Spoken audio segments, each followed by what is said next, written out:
మీ అందరికీ ఒక నిజం చెప్పనా? నేనసలు ఈక్విటీలో స్వింగ్ ట్రేడింగే చేయను. ఇప్పుడు నాలెడ్జ్ లేక, లేకపోతే స్వింగ్ ట్రేడింగ్ చేయడం రాక ఏది లేదు. అన్నీ ఉన్నాయి. రిస్క్ రివార్డ్ అవ్వచ్చు, టెక్నికల్ అనాలిసిస్ అవ్వచ్చు, ఫండమెంటల్ అనాలిసిస్ అవ్వచ్చు, ఏ ట్రేడ్‌కి ఎంత క్యాపిటల్ డిప్లాయ్ చేయాలి, డైవర్సిఫికేషన్, స్టాక్స్‌ని ఎలా పిక్ చేసుకోవాలి, అన్నీ ప్రాపర్‌గా ఉన్నాయి.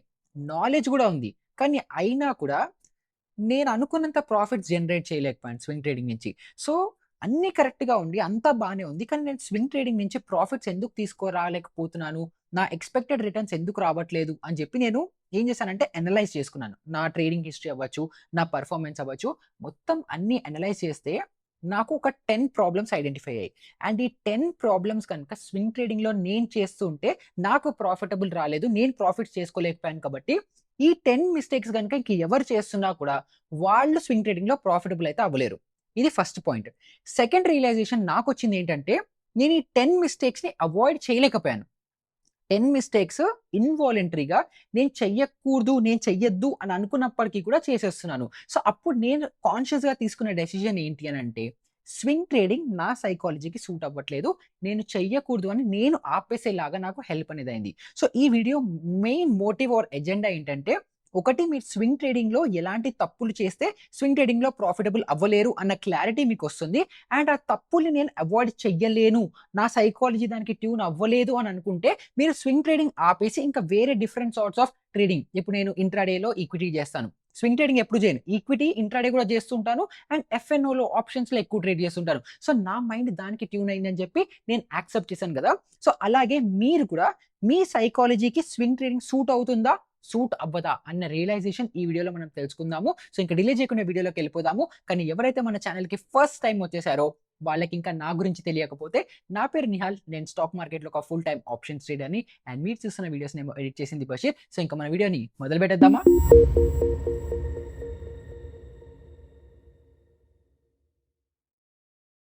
సో, నేను ఐడెంటిఫై చేసిన ఈ 10 తప్పులు ఏవైతే ఉన్నాయో, వీటిని 3 కేటగరీస్‌లో డివైడ్ చేశాను. అండ్ 3 కేటగరీస్ మీ అందరికీ ఎక్స్‌ప్లెయిన్ అనేది చేస్తాను. అండ్ మనం దీన్ని ఏం చేద్దామంటే, కొంచెం ఇంట్రెస్టింగ్‌గా మార్చడానికి నేను ఏవైతే 10 మిస్టేక్స్ మీ అందరికీ చెప్తానో, మీరందరూ కూడా నోట్ చేయడం స్టార్ట్ చేయండి. ఈ 10లో అంటే వీడియో స్టార్ట్ అయిన దగ్గర నుంచి వీడియో ఎండ్ అయ్యే లోపల ఈ 10 మిస్టేక్స్‌లో మీరు ఎన్ని చేస్తున్నారో మీరు నోట్ డౌన్ చేసుకోండి. ఒకవేళ 6, 7 మిస్టేక్స్ కంటే ఎక్కువ చేస్తున్నారు అండ్ అది కంప్లీట్‌గా రిపిటేటెడ్‌గా చేస్తున్నారు అనుకుంటే, స్వింగ్ ట్రేడింగ్ మీకు కాదు. మీరు స్వింగ్ ట్రేడింగ్‌కి సెట్ అవ్వరు అని చెప్పి మీరు ఎగ్జిట్ అయిపోవడానికి ఫస్ట్ మీరు అగ్రీ అవ్వాలి. మిమ్మల్ని మీరు దాని కోసం మోటివేట్ అనేది చేసుకోవాలి. ఇది ఫస్ట్ పాయింట్. ఒకవేళ 4-6 మిస్టేక్స్ చేస్తున్నారనుకోండి, స్టిల్ స్కోప్ ఉంది. అవి ఫిక్స్ చేసుకుంటే స్వింగ్ ట్రేడింగ్ మీ సైకాలజీకి సూట్ అవుతుంది అని అర్థం. ఒకవేళ అసలు మిస్టేక్సే చేయట్లేదు లేదా 1-3, 4 మిస్టేక్స్ చేస్తున్నారనుకుంటే ఆల్రెడీ మీరు స్వింగ్ ట్రేడింగ్‌కి సూట్ అయ్యారు. దాన్ని ఇంకా బెటర్ చేయడానికి హెల్ప్ అవుతుంది. సో, వీడియోలో మనం మొత్తం డిస్కషన్‌లో నోట్ డౌన్ చేసుకోండి. మీ పాయింట్స్ ఎంతున్నాయి అని చెప్పి దాని తర్వాత ఆ మిస్టేక్స్ నంబర్ ఏదైతే ఉంటుందో వీడియో ఎండ్ అయిపోయిన తర్వాత కమెంట్స్‌లో మీరు కమెంట్ అనేది చేయాలి. ఓకేనా? సో, ఇప్పుడు అలా నేను ఐడెంటిఫై చేసుకున్న 10 తప్పుల్ని 3 బకెట్స్ లేదా 3 కేటగరీస్‌లో డివైడ్ చేసుకున్నానన్నాను గదా! అందులో ఫస్ట్ కేటగరీ వచ్చేసి టైమ్. అండ్ ఈ టైమ్‌లో గూడా ఫస్ట్ మిస్టేక్ నాకు తెలిసి ఇది మోస్ట్‌లీ ట్రేడర్స్ ఎక్కువ ఫేస్ చేస్తుంటారు. అది ఏంటి అనంటే, మనం చేస్తుందేమో స్వింగ్ ట్రేడింగ్ గదా! కానీ నేనేం చేసేవాడినంటే, స్వింగ్ ట్రేడింగ్ చేస్తూ గూడా 5 మినిట్, 10 మినిట్, 15 మినిట్ ఇంట్రాడేలో ఏదైతే క్యాండిల్స్ ఫార్మ్ అయితుంటాయో అవి చూసేవాడిని. నేనేమో స్వింగ్ ట్రేడింగ్ అంటే ఏంటి? 2 డేస్ నుంచి 6 మంత్స్ వరకు ఏది ట్రేడ్ తీసుకున్నా కూడా స్వింగ్ ట్రేడింగ్‌లోకి కన్సిడర్ అవుతుంది.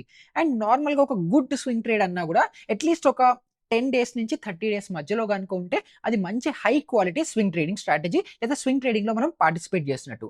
కానీ నేను అలాంటి మైండ్‌సెట్‌లోనే ఎంటర్ అయినప్పటికి గూడా ప్రతి 5 మినిట్ క్యాండిల్, ప్రతి 15 మినిట్ క్యాండిల్ చూసి దాంట్లో ఏదో ఒకటి ప్రైస్ మూవ్ అవుతుందా? మూవ్ అవ్వదా? అని చెప్పి ఎక్కువ చూస్తూ ఉండేవాడిని. సో, అది నేను చేసిన అన్నిటికంటే బిగ్గెస్ట్ మిస్టేక్. అండ్ దీనివల్ల ఏమవుతుందనంటే, మనం నిజంగా హోల్డ్ చేయాలి అన్న ఇంటెన్షన్‌తో మనం ట్రేడ్ తీసుకున్నప్పటికి గూడా, ఏదో ఒకటి అడ్డమైన అడ్జస్ట్‌మెంట్స్ అన్నీ చేస్తుంటాము. దానివల్ల మనం ప్రాఫిటబుల్ అయ్యే ట్రేడ్ కూడా లాస్ చేసుకునే అవకాశాలు చాలా ఎక్కువుంటాయి. సో, ఇప్పుడు అన్నం ఉడుకుతోందనుకోండి, ప్రెషర్ కుక్కర్‌లో పెట్టారనుకోండి, అన్నం ఉడుకుతోందా లేదా అని ప్రతిసారి మూత ఓపెన్ చేసి చూస్తారా? 2 విజిల్‌లో, 3 విజిల్‌లో ఏదో లెక్క పెట్టుకుంటారు. ఆ విజిల్ అయిన తర్వాత ఓపెన్ చేసి చూసుకుంటారు గదా! సో, అలాగే స్వింగ్ ట్రేడింగ్ స్వింగ్ కూడా ఏదైతే టైం ఫ్రేమ్ అనుకుంటారో ఆ టైం ఫ్రేమ్ వరకు హోల్డ్ చేయాలి. ఇప్పుడు నాలాగా ఇంపేషెంట్‌గా ఉన్నారనుకోండి మీకు నాలాగా యాక్షన్ ఎక్కువ కావాలనుకోండి, మీకు స్వింగ్ ట్రేడింగ్ సూట్ కాదు.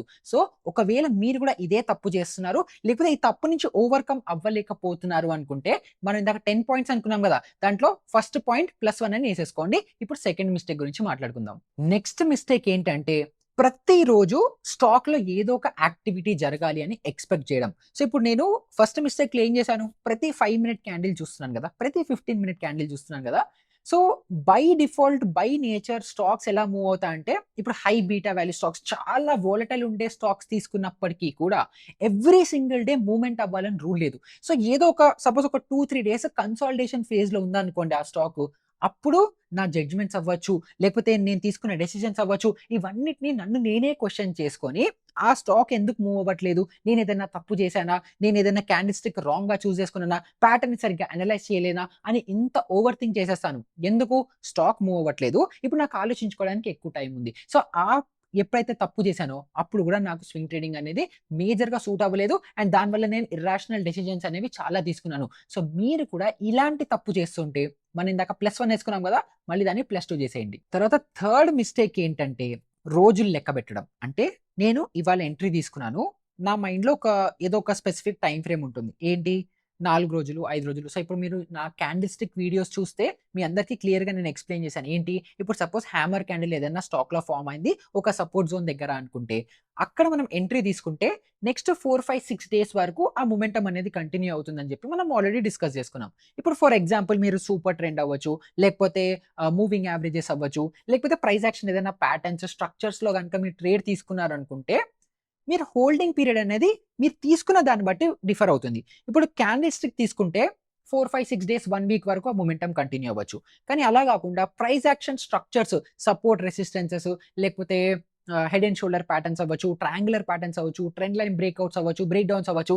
ఇలాంటి వాటిలో గనుక మీరు ట్రేడ్స్ తీసుకున్నారనుకుంటే బై డిఫాల్ట్ మీకు పేషెన్స్ చాలా ఎక్కువుండాలి. ఎందుకంటే ప్రైస్ యాక్షన్‌లో మీరు మేబీ ఒక 1 డే క్యాండిల్‌లో చూస్తున్నారనుకుంటే ఒక 15, 20, 30, 40 డేస్ ఆఫ్ డేటాని అనలైజ్ చేసుకొని మీరు ట్రేడ్ తీసుకుంటారు. సో, మీకు పేషెన్స్ కూడా అంతే ఎక్కువుండాలి కదా! హోల్డ్ చేయాలంటే.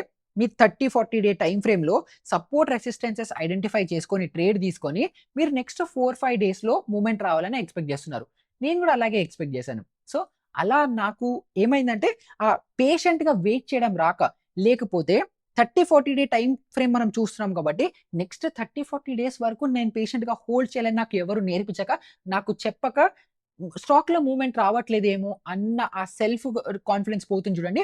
అలా పోవడం వల్ల ఎర్లీ ఎగ్జిట్స్ చేసేయడము, లేకపోతే క్వాంటిటీని యాడ్ చేయడము కొంచెం కిందకొస్తే ఏదో ఒకటి నేను అనుకున్న రూల్స్ కాకుండా ఇర్రాషనల్ డెసిషన్స్ అనేవి తీసుకునేవాడిని. సో, దానివల్ల కూడా నేను స్వింగ్ ట్రేడింగ్‌లో మేజర్‌గా సక్సెస్‌ఫుల్ అవ్వలేకపోయాను. సో, ఎప్పుడైనా సరే స్వింగ్ ట్రేడింగ్‌లో మనం మధ్యలో ఇన్వాల్వ్ అయ్యి ఎప్పుడు దాన్ని చేంజెస్, మోడిఫికేషన్స్ చేయాలి?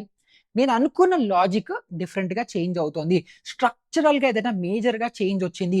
నేను suppose single candle stick trade తీసుకున్నాను. ఇది 5, 6 డేస్‌లో మూవ్‌మెంట్ రావాలి. కానీ అలా గాకుండా 10 డేస్ అయిపోయింది. 15 డేస్ అయిపోయింది. మొమెంటమ్ రావట్లేదు అనుకుంటే, అప్పుడు మనం మధ్యలో ఇంటర్‌వీన్ అయిపోయి ఈ స్టాక్ మూవ్ అవ్వట్లేదు. ఇంకా బెటర్ స్టాక్‌కి షిఫ్ట్ చేయొచ్చు అని చెప్పి అలా ప్లాన్ చేసుకోవచ్చు. లేదా మీరు సపోర్ట్, రెసిస్టెన్స్ స్ట్రక్చర్స్ చూసుకొని ఎంటర్ అయ్యారు. ఇప్పుడు రెసిస్టెన్స్ దగ్గర ఉంది. అక్కడి నుంచి కిందకొచ్చేస్తోంది. మీరు ట్రెండ్ లైన్ బ్రేక్ డౌన్ అవుతుంది. లేదన్నా మేజర్‌గా స్ట్రక్చరల్ చేంజ్ వస్తుంది అనంటే అప్పుడు మీరు మోడిఫై చేసుకోవచ్చు. కానీ అలా గాకుండా జస్ట్ రోజులు లెక్క పెట్టుకొని ఇప్పుడు 3, 4 రోజులు అయిపోయింది. నా స్టాక్ మూవ్ అవ్వట్లేదు అని చెప్పి ఒకవేళ కనుక మీరు డెసిషన్ తీసుకొని ఎంట్రీస్, ఎగ్జిట్స్ మార్చేస్తున్నారనుకుంటే అది చాలా పెద్ద తప్పు. సో, నేను చేసిన ఆ తప్పు మీరు చేయకండి. సో, ఆల్రెడీ చేస్తున్నారనుకుంటే మన ఇందాక స్కోర్ కార్డ్‌లో ఇంకొక +1 యాడ్ చేసుకోండి. తర్వాత నెక్స్ట్ మనము రిస్క్ రిలేటెడ్ ప్రాబ్లమ్స్‌ని ఐడెంటిఫై చేసుకుంటే, రిస్క్ రిలేటెడ్ తప్పుల్ని ఐడెంటిఫై చేసుకుంటే, దాంట్లో ఫస్ట్ వచ్చిన నేను చేసే మిస్టేక్ ఏంటో తెలుసా?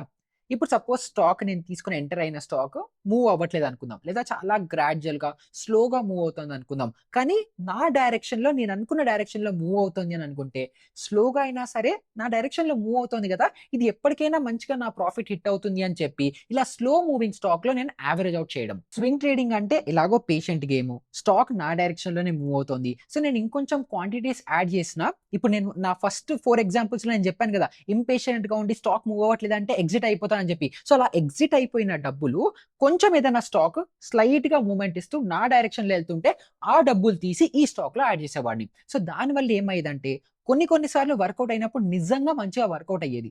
కానీ ఇక్కడ ఏమైంది డిసిప్లిన్ నేను లూజ్ చేసుకున్నాను. సో దానివల్ల ఏమవుతుంది ఒకవేళ ఇలా స్లోగా మన డైరెక్షన్‌లో మూవ్ అవుతున్న స్టాక్ రివర్స్ అయ్యి స్టాప్ లాస్ హిట్ అయితే కూడా నేను అనుకున్న దానికంటే డబుల్ లాస్ అనేది చేసుకుంటాను. సో ఇక్కడేంటి కోర్‌గా నేను రాసుకున్న రూల్ నేను ఫాలో అవ్వలేకపోయాను. అండ్ దానివల్ల డిసిప్లిన్ అనేది కోల్పోయాను. అండ్ దానివల్ల ప్రాఫిట్ వస్తే మంచిగానే ఓకే బావుండేది. కానీ మార్కెట్‌లో మనం నేర్చుకున్నదేంటి?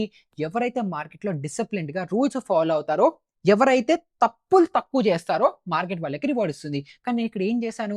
నా రూల్స్‌కి అగెయిన్స్ట్‌గా ఎళ్లి నేను నాకు నచ్చినట్టు ట్రేడ్స్ చేసుకుంటూ పోయాను కాబట్టి లాస్ వచ్చినప్పుడు కూడా నాకు పెద్ద లాస్ అనేది వచ్చేది. అండ్ అది నా కాలిక్యులేటెడ్ లాస్ కంటే ఎక్కువ వచ్చేది. సో ఆ తప్పులు ఎప్పుడు చేయకండి నేను చేసినది. అండ్ ఒకవేళ మీరు చేస్తుంటే ఇందాక మనం పాయింట్స్ మాట్లాడుకున్నాం కదా! దాంట్లో మళ్ళీ +1 యాడ్ చేసేయండి. తర్వాత నెక్స్ట్ బిగ్గెస్ట్ తప్పు ఏంటి అనంటే అసలు స్టాప్ లాసే పెట్టకపోవడం. ఎందుకు అనంటే దానికి కూడా మేజర్ రీజన్స్ ఉన్నాయి. ఇప్పుడు నార్మల్‌గా మనం స్టాప్ లాస్ పెట్టుకోవాలంటే ఇంట్రాడే ఆర్డర్‌లో స్టాప్ లాస్ పెట్టుకోవచ్చని మనందరికీ తెలుసు. కానీ స్వింగ్ ట్రేడింగ్‌లో స్టాప్ లాస్ ఆర్డర్ ఎలా పెట్టాలి అని కూడా నాకెవరు నేర్పించలేదు. ఇప్పుడు రీసెంట్‌గా మీ అందరికీ ఒక షార్ట్ ఫార్మ్ వీడియోలో ఒకటి చేసి పెట్టా. జీటీటీ ఆర్డరే పెట్టుకొని మీరు స్వింగ్ ట్రేడింగ్‌కి కూడా స్టాప్ లాస్ పెట్టుకోవచ్చు అని మీ అందరికీ నేర్పించాను. కానీ నేను ఎప్పుడైతే స్వింగ్ ట్రేడింగ్ నేర్చుకున్నానో అప్పుడు ఫస్ట్ ఆప్షన్ ఉందో లేదో నాకు కూడా గుర్తులేదు. అండ్ ఎవరు చెప్పలేదు కూడా. ఎవరు నేర్పించలేదు కూడా. నువ్వు మాన్యుయల్‌గా ఎగ్జిట్ అవ్వు అనే చెప్పారు గానీ సిస్టమ్‌లో స్వింగ్ ట్రేడింగ్‌కి జీటీటీ ఆర్డర్ పెట్టుకొని స్టాప్ లాస్ పెట్టొచ్చు అని నాకెవరు చెప్పలేదు. సో దానివల్ల నేనేం చేసేవాడినంటే ట్రేడ్ తీసుకునేవాడిని. ట్రేడ్ తీసుకొని స్టాప్ లాస్ హిట్ అయినా కూడా ఎందుకంటే అది ఆటోమేటిక్‌గా ఎగ్జిట్ అవ్వలేదు కదా! సో ఎమోషనల్‌గా అంటే నేను ఎప్పుడైతే ట్రేడింగ్ స్టార్ట్ చేశానో అప్పట్లో ఎమోషనల్‌గా దాన్ని ఇంకొంచెం క్వాంటిటీని యాడ్ చేసి యావరేజ్ ఔట్ చేయడమో, హోల్డ్ చేయడమో, హోప్ పెట్టుకోవడమో ఇలాంటివన్నీ చేసేవాడిని. సో దానివల్ల కూడా ఆ స్టాక్ మళ్ళీ అక్కడే చాలా రోజులు ఉండిపోయి నాకు టైం వేస్ట్ అయ్యి నా క్యాపిటల్ మేబీ ఇంకొక స్టాక్‌లో పెట్టుంటే బెటర్ రిటర్న్స్ వచ్చేదేమో. సో ఇలాంటివన్నీ ప్రాబ్లమ్స్ అన్నీ వచ్చాయి. సో దాన్ని బట్టి నాకు అర్థమైందేంటంటే నేను ఇంట్రాడేలో స్టాప్ లాస్ మెయింటైన్ చేస్తున్నాను కానీ పొజిషనల్ ట్రేడింగ్‌లో అందులో స్పెసిఫిక్‌గా ఈక్విటీ ట్రేడింగ్ చేసేటప్పుడు లాస్ నాకు కంపారిటివ్‌గా ఫ్యూచర్స్, ఆప్షన్స్‌లో ట్రేడ్ చేసే కంటే కూడా లాస్ తక్కువ వస్తుంది కాబట్టి అంటే నా సైకలాజికల్ ఆలోచించండి. కాబట్టి దీంట్లో రిస్క్ ఎక్కువ తీసుకుందాము అని చెప్పి పర్సెంటేజ్ టర్మ్స్‌లో తక్కువే. బట్ ఆ ట్రేడ్‌కి రిస్క్ ఎక్కువ తెలియకుండా తీసుకోవడం వల్ల అది కూడా ఒక బిగ్గెస్ట్ మిస్టేక్ చేశాను. సో మీరు కూడా స్వింగ్ ట్రేడింగ్‌లో లాంగ్ టర్మ్‌కి స్వింగ్ ట్రేడింగ్ అంటే 2 డేస్, 6 డేస్, 1 మంత్, 2 మంత్స్ అలా ట్రేడ్ తీసుకుంటున్నప్పటికీ కూడా 100% జీటీటీ ఆర్డర్‌లో స్టాప్ లాస్ అనేది కంపల్సరీ మెయింటైన్ చేయండి. అండ్ మీరు కూడా ఈ తప్పు చేస్తుంటే ఇందాక మన పాయింట్స్‌లో ఇంకో +1 యాడ్ చేసేయండి. ఇంకా నెక్స్ట్ నేను చేసిన 2 తప్పులు ఏవైతే ఉన్నాయో బిగినర్‌గా 100% ప్రతి ఒక్కళ్ళు చేసే ఉంటారు. దాంట్లో ఫస్ట్‌ది ఏంటంటే టార్గెట్ హిట్ అవ్వకుండా సెల్ఫ్ కాన్ఫిడెన్స్ దెబ్బతిని అంటే ఫస్ట్ ప్రైస్ పైకెళ్తుంది. మన డైరెక్షన్‌లోనే ఎళ్తుంది. ఎళ్లి కొంచెం రీట్రేస్‌మెంట్ వస్తుంది. అమ్మో! ఇక్కడి నుంచి ప్రైస్ మళ్ళీ రిటర్న్ వచ్చేస్తుందా? నా స్టాప్ లాస్ హిట్ అవుతుందా? లేకపోతే నేను ఎంట్రీ తీసుకున్న ప్రైస్‌కొచ్చేస్తుందా? నాకు ఆల్రెడీ వస్తున్న ప్రాఫిట్స్ నేను కోల్పోతానా? అని ఓవర్ థింక్ చేసి ఎర్లీగా ఎగ్జిట్ అయిపోవడం. సో దానివల్ల ఏమయ్యేది? సపోజ్ 100 దగ్గర ఎంటర్ అయ్యాను. 120, 130, 150 టార్గెట్ అనుకుందాం. 130 వరకు వెళ్లి రిటర్న్ వస్తుంటే భయంతో ముందరే ఎగ్జిట్ అయిపోయేవాడిని. కానీ స్టాప్ లాస్ హిట్ అయ్యేటప్పుడు నేనేం చేసేవాడిని? ఫస్ట్ స్టాప్ లాస్ లేదు. దానివల్ల హోల్డ్ చేసేవాడిని. దానివల్ల ఎక్కువ లాస్ అనేది చేసుకునేవాడిని. సో లాస్ చేసుకునే టైంలో ఫుల్‌గా లాస్ తీసుకుంటూ అడిషనల్ లాస్ గూడా. కానీ ప్రాఫిట్ హిట్ అయ్యేటప్పుడేమో ఇంపేషెంట్‌గా ఉండి ముందర ఎర్లీ ఎగ్జిట్ చేసేసేవాడిని. సో దీనివల్ల నాకేవైతే రిస్క్ రివార్డ్ ఉందో అది మొత్తం మిస్‌బాలన్స్ అయ్యి మంచిగా ప్రాఫిటబుల్‌గా ఉండే నా ట్రేడ్స్ గూడా సగం సగం ప్రాఫిట్స్ తీసుకొని ఎగ్జిట్ అవ్వడం వల్ల ఓవరాల్‌గా మొత్తం స్ట్రాటజీలో సపోజ్ 10 ట్రేడ్స్ తీసుకుంటే 6, 7 ట్రేడ్స్ ప్రాఫిటబుల్‌గా ఉన్నప్పటికీ కూడా 2, 3 ట్రేడ్స్‌లో లాసెస్ ఎక్కువ తీసుకోవడం వల్ల మళ్ళీ నెట్ బ్రేక్ ఈవెన్‌గా ఉండేవాడిని. సో ఆ తప్పు, ఆ మిస్టేక్ మీరు ఎప్పుడు చేయకండి. అండ్ ఇంకొక సెకండ్ మిస్టేక్ నేనేం చేసేవాడినంటే టార్గెట్‌ని చేంజ్ చేసేవాడిని. ఇప్పుడు సపోజ్ రూ. 100 దగ్గర ఎంట్రీ తీసుకున్నాను. 150 నా టార్గెట్ అనుకుందాం. 100 నుంచి 120, 130, 140కెళ్ళింది. ఓకే. 140 నుంచి కొంచెం రీట్రేస్‌మెంట్ వచ్చి 135 దగ్గరకొచ్చిందనుకుందాం. రూ. 5 తగ్గింది. అక్కడి నుంచి ఇంకొంచెం తగ్గి 130కొచ్చిందనుకుందాం. ఎర్లియర్ ఉండే నా 150 టార్గెట్‌ని తీసుకొచ్చి 140కి పెట్టేవాడిని. ఎందుకు? అక్కడి నుంచే రిటర్న్ వచ్చింది గదా! దాన్ని మళ్ళీ ఇంకొంచెం తగ్గించుకుంటూ వచ్చేవాడిని. అది ఈవెన్చువల్‌గా ఏంటి? రీట్రేస్ అయ్యి మళ్ళీ ఎళ్ళిపోయి నా టార్గెట్ హిట్ అయ్యేది. సో అప్పుడేమైంది? నా థాట్ ప్రాసెస్ బట్టి, నా ట్రేడింగ్ అనాలిసిస్‌ని బట్టి 150 టార్గెట్ ప్రైస్ అని నాకు కరెక్ట్‌గా తెలుసు. అక్కడే పెట్టా బావుంది. కానీ ఎప్పుడైతే రీట్రేస్‌మెంట్ అవుతుందో, నా టార్గెట్‌ని కిందకి తగ్గించుకుంటూ రావడం వల్ల నాకు ఏదైతే ఫుల్ టార్గెట్ రావాలో, ఏదైతే ఫుల్ ప్రాఫిట్ రావాలో అది నేను చేసుకోలేకపోయాను. సో ఫస్ట్‌దేంటి ఎర్లీ ఎగ్జిట్స్, సెకండ్ నా టార్గెట్‌ని మోడిఫై చేయడం లేదా స్టాప్ లాస్‌ని మోడిఫై చేయడం. సో, ఈ 2 మిస్టేక్స్ వల్ల గూడా నేను ప్రాఫిటబుల్‌గా అయ్యేదాన్ని కూడా తక్కువ ప్రాఫిట్స్ చేసుకున్నాను. ఫార్చునేట్‌లీ లాస్ చేసుకోలేదు గానీ, తక్కువ ప్రాఫిట్స్ చేసుకున్నాను. సో, ఈ 2 తప్పులు గనుక మీరు చేస్తుంటే దీన్ని వెంటనే ఫిక్స్ చేసుకోండి, అవాయిడ్ చేసుకోండి. అండ్ ఈ తప్పుల్ని మీరు కూడా చేశారు అని అనుకుంటే మనం ఇందాక అనుకున్న మీటర్ ఉంది గదా! దాంట్లో +2ని యాడ్ చేసేయండి. తర్వాత ఫైనల్‌గా థర్డ్ కేటగరీ ఫోకస్ రిలేటెడ్. దాంట్లో నేను చేసిన తప్పేంటి అనంటే, ఒకటి చాలా తక్కువ ట్రేడ్స్ తీసుకోవడము. ఇంకోటి చాలా ఎక్కువ ట్రేడ్స్ తీసుకోవడము. అంటే నంబర్ ఆఫ్ ట్రేడ్స్ గాదు, నంబర్ ఆఫ్ స్టాక్స్. సో, నేను స్టార్టింగ్‌లో ఎప్పుడైతే ట్రేడింగ్ నేర్చుకున్నానో అప్పుడు నాకు భయం ఎక్కువుండేది. సో, అప్పుడు నేనేం చేసేవాడినంటే మాక్సిమం 1 స్టాక్ లేదా 2 స్టాక్స్‌నే పిక్ చేసుకునేవాడిని. అండ్ ఆ 1, 2 స్టాక్సే ప్రాఫిటబుల్ అవ్వాలి. ఆ 1, 2 స్టాక్సే మూవ్ అవ్వాలి అని చెప్పి ఆశించేవాడిని. ఆబ్వియస్లీ అలా జరగదు గదా! సో, దానివల్ల లాసెస్ వచ్చాయి. తర్వాత అప్పుడు నేనేం చేశాను ఎప్పుడైతే నేర్చుకుంటున్నానో అలా కాదు, డైవర్సిఫికేషన్ ఇంపార్టెంట్. మల్టిపుల్ స్టాక్స్ ఉండాలి, మల్టిపుల్ బకెట్స్‌లో ఉండాలి, మల్టిపుల్ నిషెస్‌లో ఉండాలి, మల్టిపుల్ ఇండస్ట్రీస్‌లో ఉండాలి. సో, అప్పుడు మార్కెట్ మూవ్‌మెంట్‌ని బట్టి ఏ కేటగరీ మూవ్‌మెంట్ ఉంటే మనకి ఆ కేటగరీ ప్రాఫిట్ చేసుకుంటుంది. సో, కొన్ని ప్రాఫిట్ ఇస్తాయి, కొన్ని లాస్ ఇస్తాయి, కొన్ని సైడ్ వేస్ ఉంటాయి. సో, ఓవరాల్‌గా ప్రాఫిటబుల్‌గా ఉంటాము అని చెప్పి ఎక్కడో చదివా. సో, అందుకని ఏం చేశాను, 1, 2 స్టాక్స్ నుంచి డైరెక్ట్‌గా 20 స్టాక్స్‌కి మూవ్ అయిపోయాను. మీరు చాలా సార్లు నా స్వింగ్ ట్రేడింగ్ వీడియోస్‌లో నేను చెప్పడం వినుంటారు. 5 స్టాక్స్ మాక్సిమం. లేదు 10 అంటే స్టిల్ ఓకే. బట్ మీరు కొంచెం ఎక్స్‌పీరియన్స్ ఉన్నారంటే 10 స్టాక్స్ మేనేజ్ చేయొచ్చు. కానీ 5 stocks is a decent number అని మీకు చాలా సార్లు చెప్పాను గదా! కానీ నేనేం చేశాను, 1, 2 స్టాక్స్ నుంచి 20 స్టాక్స్‌కెళ్ళిపోయాను. 10 టైమ్స్ మోర్. సో, అప్పుడు ఏమయ్యేదంటే 20 స్టాక్‌లు రోజు ఏమవుతోంది అని చెప్పి కంటిన్యూయస్‌గా చెక్ చేస్తూ ఉండడం వల్ల ఏం జరిగేది, ఓవర్ ట్రేడింగ్ జరిగేది.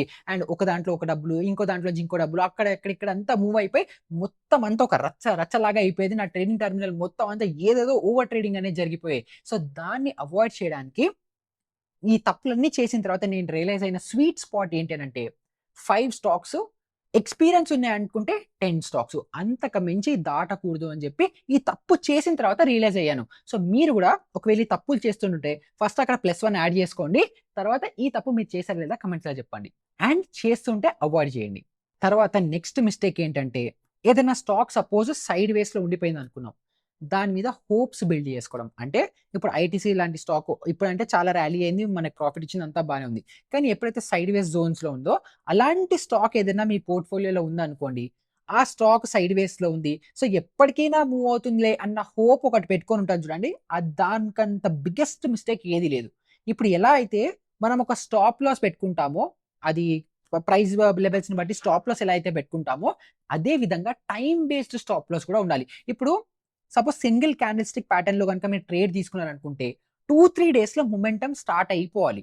ప్రైస్ యాక్షన్ వైస్ తీసుకున్నారనుకోండి, మేజర్ సపోర్ట్, రెసిస్టెన్స్ అనుకోండి. అప్పుడు గూడా మాక్సిమం ఒక 10 డేస్‌లో అయినా సరే మూవ్‌మెంట్ అనేది స్టార్ట్ అవ్వాలి. కానీ అలా గాకుండా 10 డేస్, 15 డేస్, 20 డేస్ అయిపోయింది. స్టాక్ అసలు మూవ్ అవ్వట్లేదు అనుకోండి. అప్పుడు మీరు ఎమోషనల్‌గా డిటాచ్ అయిపోవాలి. ఎంటర్ అయిపోయినా సరే మళ్ళీ దాంట్లోంచి ఎగ్జిట్ అవ్వడం గూడా తెలియాలి. సో, ఆ టైమ్ బేస్డ్ స్టాప్ లాస్ కూడా ఒకటుంటుంది. దాన్ని గూడా పెట్టుకోవాలి అని తెలియక ఆల్మోస్ట్ నేనొక స్టాక్ అనుకుంటా. 4 మంత్సో, 5 మంత్సో హోల్డ్ చేశాను. హోల్డ్ చేసిన తర్వాత ఎప్పుడైతే ఎగ్జిట్ అయిపోయానో అప్పుడు మళ్ళీ మూవ్ అయింది. Classic problem. కానీ ఈ 4, 5 మంత్స్ గనుక నేను హోల్డ్ చేయకుండా ముందరే ఎగ్జిట్ అయిపోయి బ్రేక్ ఈవెన్‌లో ఇంకొక స్టాక్‌లో ఏదైనా పెట్టుంటే, ఇంకొక వేరే బెటర్ స్టాక్‌ని ఫైండ్ ఔట్ చేయగలిగితే నాకింకా మంచి రిటర్న్స్ వచ్చేవి గదా! సో, అందుకని మీరు ఒకవేళ ఇదే తప్పు చేస్తున్నారు. ఒకసారి ఎంటర్ అయిపోయాము కాబట్టి ఇది మనం ఇంకా దాని నుంచి మనం బయటికి రాలేము. బాండ్ రాసేసుకున్నాము. అమ్మో! నేను ఇప్పుడు బయటికొస్తే ఎలాగా? మళ్ళీ ఒకవేళ నేను రాంగానే మళ్ళీ స్టాక్ పైకెళ్తే ఎలాగా? ఇలాంటివి ఎమోషనల్‌గా ఏవైతే మిమ్మల్ని హోల్డ్ చేస్తాయో అవన్నీ కట్ జేసుకోండి. ఫ్రీగా ఉండండి. ఫ్లెక్సిబుల్‌గా ఉండాలి. ఈ స్టాక్ నడవట్లేదు. నెక్స్ట్ స్టాక్‌కెళ్ళిపోతా. తర్వాత ఈ స్టాక్ నడిచినా గూడా నాకు ఫరక్ పడకూడదు అని అలాంటి మైండ్‌సెట్ డెవలప్ చేసుకుంటే అప్పుడు మీరు బెటర్‌గా సక్సెస్‌ఫుల్ అనేది అవ్వగలుగుతారు. సో, అగైన్ నేను చేసిన తప్పులు మీరు చెయ్యకూడదు అని చెప్పి చెప్తున్నాను. సో, ఒకవేళ మీరు ఈ తప్పు చేస్తుంటే +1ని యాడ్ చేసేసుకోండి. సో, ఇప్పుడు ఇలా యాడ్ చేసుకున్న మొత్తం పాయింట్స్‌లో నేను ఇందాక మీకు చెప్పాను గదా! మీ స్కోర్ గనక 6, 7 కంటే ఎక్కువొస్తోంది అని అనుకుంటే మాక్సిమం ఒక 2, 3 మంత్స్ ఒక క్వార్టర్ టైమ్ అయినా ఇవ్వాలి గదా! ఒక 2, 3 మంత్స్ టైమ్ తీసుకోండి. ఈ 7, 8 తప్పుల్ని 5, 6కి, 4కి, 3కి, 2కి అలాగా తగ్గించుకుంటూ రాగలిగారనుకోండి. Very good. మీరు స్వింగ్ ట్రేడింగ్ 100% చేసుకోవచ్చు. మీ సైకాలజీకి అది సూట్ అవుతుందని అర్థం. కానీ అలా గాకుండా ఇప్పుడు మీరు 7, 8 మిస్టేక్స్‌లో ఉన్నారు. దీన్ని మీరు ఒక 3 మంత్స్ ట్రై చేసినప్పటికి కూడా దీన్ని తగ్గించుకోలేకపోతున్నారు అనుకోండి. అప్పుడు గూడా మీకు ఒక రియలైజేషన్ రావాల్సింది ఏంటి అనంటే స్వింగ్ ట్రేడింగ్ మీ సైకాలజీకి for whatever reasons suit అవ్వట్లేదు. ఇప్పుడు నాది తీసుకోండి. నాకు స్వింగ్ ట్రేడింగ్ సూట్ అవ్వలేదు. For any reasons it could be. ఒకటి నాకు మేజర్‌గా నాకు ట్రిగ్గర్ ఏంటి అనంటే, ఇవన్నీ నేను స్టిల్ అడాప్ట్ చేసినప్పటికీ కూడా నాకు కంట్రోల్ చాలా తగ్గిపోయింది మార్కెట్‌లో. ఎందుకంటే నేను ఆప్షన్స్, డెరివేటివ్స్‌లో ఎక్కువ అలవాటు పడ్డాను గదా! సో, మార్కెట్ సైడ్ వేస్ ఉన్నా గూడా ప్రాఫిట్ చేసుకోవచ్చు ఎలాగా అని కొంచెం ఐడియా ఉంటుంది. మార్కెట్ కిందకొచ్చినా గూడా షార్ట్ సైడ్ ట్రేడ్స్ తీసుకోవచ్చు. మార్కెట్ పైకెళ్ళినా లాంగ్ సైడ్ ట్రేడ్స్ తీసుకోవచ్చు. సో, ఫ్యూచర్స్ ఇంకా ఆప్షన్స్‌లో నాకు అంత ఎక్కువ ఫ్లెక్సిబిలిటీ బాగా అలవాటయిపోయి, స్వింగ్ ట్రేడింగ్‌లో ఓన్లీ మార్కెట్ మొమెంటమ్‌లో ఉన్నప్పుడు, పైకెళ్తున్నప్పుడు అలాంటి స్టాక్సే ఫైండ్ ఔట్ చేసుకొని, అలాంటి స్టాక్స్‌లోనే ట్రేడ్ తీసుకోవాలి అన్న సైకాలజీ ఆర్ ఆ మైండ్‌సెట్ నాకెందుకో సెట్ కాలేదు. సో, దానివల్ల నేను ట్రై చేసిన ఈ మిస్టేక్స్ ఫిక్స్ చేద్దామని చేసినప్పటికీ కూడా, నేను యాక్టివ్‌గా ఎవ్రీ సింగిల్ డే ట్రేడ్ చేస్తాను కాబట్టి, స్వింగ్ ట్రేడింగ్ చేసేటప్పుడు నేను వద్దనుకున్నా కూడా 5 మినిట్ చార్ట్ చూస్తున్నాను. వద్దనుకున్నా కూడా ఆ స్టాక్‌ని కాన్స్టెంట్‌గా మానిటర్‌లో ఉంటుంది. వాచ్ లిస్ట్‌లో కనిపిస్తుంది. ఏదో ఒకటి జరుగుతుంది. సో, దానివల్ల నాకు సైకలాజికల్‌గా ఇంపాక్ట్ ఎక్కువైపోయి, ఏదో ఒక్కటే చెయ్యాలి అని డిసైడ్ అయిపోయి, యాక్టివ్ ట్రేడింగ్ అనేది చేస్తున్నాను. స్వింగ్ ట్రేడింగ్ పక్కన పెట్టేసాను. అగైన్ లాంగ్ టర్మ్ ఇన్వెస్టింగ్ ఎలాగో జరుగుతుంది. ఫ్యూచర్స్ అండ్ ఆప్షన్స్‌లో ఎలాగో ట్రేడింగ్ జరుగుతుంది. ఆల్గో ట్రేడింగ్ ఎలాగో జరుగుతుంది కాబట్టి, ఇన్నిటి మధ్యలో స్వింగ్ ట్రేడింగ్ మేజర్‌గా ఒక కంప్లీట్‌లీ డిఫరెంట్ కాంపోనెంట్‌గా నాకు ఉంటోంది. అండ్ నేను ఎలాగో యాక్టివ్ ట్రేడర్‌ని కాబట్టి, స్వింగ్ ట్రేడింగ్ నాకు సెట్ కావట్లేదు అని చెప్పి, నేను యాక్టివ్ డెసిషన్ తీసుకొని స్వింగ్ ట్రేడింగ్ అనేది ఆపేసాను. సో, అలాగే మీరు గూడా మీరు జాబ్స్‌కెళ్తున్నారు. లేకపోతే మీకు ఇంకేదైనా ప్రొఫెషన్స్‌లో మీరు బిజీగా ఉన్నారు అనుకుంటే, స్వింగ్ ట్రేడింగ్ మీకు సూపర్‌గా నడుస్తుంది. ఎప్పుడు నేను చెప్పిన ఈ మిస్టేక్స్ అన్నీ మీ స్కోర్ ఇందాక ఏదైతే వచ్చిందో మీరు కమెంట్స్‌లో ఆల్రెడీ మెన్షన్ చేశారనుకున్నానో, ఆ స్కోర్ ఏదైతే వచ్చిందో దాన్ని తగ్గించుకోగలుగుతున్నారనుకుంటే స్వింగ్ ట్రేడింగ్ మీకు సూట్ అవుతుంది. లేదు అనుకుంటే స్వింగ్ ట్రేడింగ్ మీకు సెట్ కాదు అన్న డెసిషన్ కూడా తీసుకునే రైట్, ఆ అథారిటీ, ఆ డెసిషన్, ఆ స్ట్రెంగ్త్ మీలో ఉండాలి. సో, ఫైనల్‌గా నా స్కోర్ రివీల్ చేయాలి అని అనుకుంటే, నేను స్టార్ట్ చేసినప్పుడు యాస్ ఎ బిగినర్‌గా 10/10 అన్ని తప్పులు చేశా. తర్వాత నేను ఎప్పుడైతే యాక్టివ్‌గా ఫోకస్ పెట్టి, డిసిప్లిన్డ్‌గా నేను స్వింగ్ ట్రేడింగ్ కరెక్ట్‌గా చెయ్యాలి అని ఎప్పుడైతే ఫోకస్ పెట్టి చేసుకుంటూ వచ్చానో, నా తప్పుల్ని 4 వరకు తీసుకురాగలిగాను. అంటే 6 తప్పుల్ని నేను కట్ డౌన్ చేసుకొని ఇలాంటివి రిపీట్ చెయ్యొద్దు అని చెప్పి 4 వరకు తీసుకురాగలిగాను. ఈ 4ని 3, 2, 1 వరకు తీసుకొస్తే ఇంకా అమేజింగ్. దానికంటే తోపేది లేదు. కాకపోతే ఆ ప్రాసెస్ ఏదైతే ఉందో అది చాలా పెయిన్‌ఫుల్ ప్రాసెస్ ఉంది. స్ట్రక్చరల్‌గా నేను నా మైండ్ సెట్టే షిఫ్ట్ చేసుకోవాల్సొచ్చింది. అండ్ దానివల్ల నా ఇంట్రాడే ట్రేడింగ్ ఏదైతే ఉందో, నా ఆప్షన్స్‌లో ట్రేడింగ్ ఏదైతే ఉందో, దాంట్లో కూడా సైకాలజీ కొంచెం ఇంపాక్ట్ అవ్వడం అనేది స్టార్ట్ అయింది కాబట్టి, నేను యాక్టివ్‌గా డెసిషన్ తీసుకొని అక్కడ ఆపేసాను. ఇప్పుడు దాన్ని నేను 3-2 వరకు తీసుకెళ్ళలేక కాదు. అది తీసుకెళ్తే నాకు వేరే ఇంకా హై రెవెన్యూ జనరేటింగ్ ఏదైతే ఆప్షన్స్ ఉన్నాయో వాటిని ఇంపాక్ట్ అవుతుంది కాబట్టి. సో, అలాగే మీరు కూడా ఒక స్ట్రాంగ్ డెసిషన్ తీసుకోవాలి. మీకు ఏది రైట్, ఏది రాంగ్ అని చెప్పి. సో, ఐ హోప్ ఈ వీడియో చూసిన తర్వాత మీరు ఆ డెసిషన్‌కి రాగలుగుతారు అని అనుకుంటున్నాను. అండ్ వీడియో ఎండ్ అయ్యే కంటే ముందర మీకు ఆ స్కోర్ ఏముందో నాకు కింద కమెంట్స్‌లో చెప్పండి. అండ్ ఈ 10 తప్పులు కాకుండా మీరు ఇంకా ఏదైనా అడిషనల్‌గా చేస్తున్నారా? అవి కూడా కింద డిస్కస్ చేసుకుంటే మీరు నేను మాట్లాడుకొని నేను మీకు ఎలా హెల్ప్ చేయగలుగుతానో హెల్ప్ చేస్తాను. అండ్ ఆబ్వియస్లీ డిస్క్రిప్షన్‌లో మనకి టెలిగ్రామ్ గ్రూప్ లింక్ కూడా ఉంటుంది. అక్కడ మీకు ఎలాంటి డౌట్స్ వచ్చినా కూడా హ్యాపీగా అడగండి. ఎవ్రీ సాటర్‌డే నేను లైవ్‌గా వచ్చి మీ అందరికి క్యూఎన్ఏ సెషన్స్ తీసుకుంటున్నాను. సో, అక్కడ కూడా మీరు డౌట్స్ అనేది అడగొచ్చు. అండ్ చాలా మంది స్వింగ్ ట్రేడింగ్ మీద వీడియోస్ కావాలి అని అడుగుతున్నారు. కాకపోతే ఆ వీడియోస్ కంటే ముందర నాకు ఈ వీడియో చేయడం చాలా ఇంపార్టెంట్ అనిపించింది. ఎందుకంటే స్వింగ్ ట్రేడింగ్ చేయమని ప్రతి ఒక్కళ్ళు చెప్తారు. కానీ ఎందుకు చెయ్యొద్దు? అది మనకు సెట్ అవుతుందా లేదా అని చెప్పేవాళ్ళు చాలా తక్కువ మంది ఉన్నారు యూట్యూబ్‌లో. సో, నేను ఆ రియలైజేషన్ మీ అందరికీ ఇద్దాం అనుకున్నాను. అండ్ ఈ వీడియో త్రూ మీకు ఎంతో అంత క్లారిటీ ఆర్ కాంటెక్స్ట్ వచ్చిందని అనుకుంటున్నాను. సో, వస్తే వీడియోని లైక్ చేయడం, సబ్స్క్రైబ్ చేయడం, షేర్ చేయడం మర్చిపోకండి. ఇలాంటిది ఇంకొక మంచి ఇంట్రెస్టింగ్ వీడియోతో మళ్ళీ మీ ముందరికి వచ్చేస్తాను. అప్పటి వరకు గుడ్ బై.